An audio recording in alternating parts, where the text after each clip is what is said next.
From the 20th chapter of the Gospel according to John. Although the doors were shut, Jesus came and stood among them and said, "Peace be with you." Then he said to Thomas, "Put your finger here and see my hands. Reach out your hand and put it in my side. Do not doubt, but believe." Thomas answered him, "My Lord and my God." My Lord and my God. For me, this is really the key to this passage, the key that opens a whole world, a whole inner universe of intimate union with Jesus.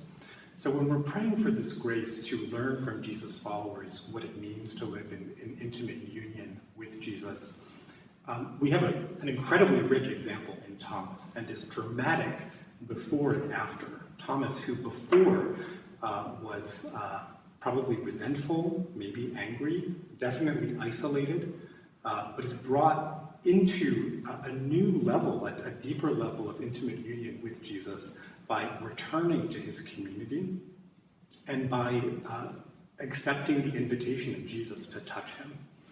So when I think about what this passage can mean for our life as followers of Jesus, seeking to live in intimate union with him, I think about the difference between trying to do the Christian life as an isolated individual, which really doesn't work in my experience and in our experience as a community. And I think about wholehearted engagement with Christian community. So I think about the practice of going to church when you feel like it, but definitely going to church when you don't feel like it. Showing up, being there because Jesus is there in the assembled body, the whole community, which is stronger than the individual alone. I also think about the example in this passage, the spiritual wisdom in this passage of full-bodied engagement with liturgical worship.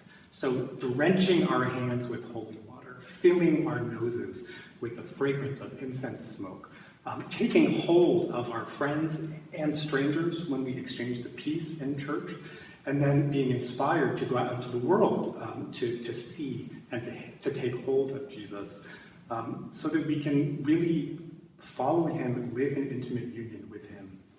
So a practice of prayer that I engage in my own prayer journal is I have a red pen and I have a blue pen. And the blue pen is me, the red pen is Jesus. So I write in my blue pen in a really uncensored, honest kind of way, the same uncensored honesty that we see in Thomas.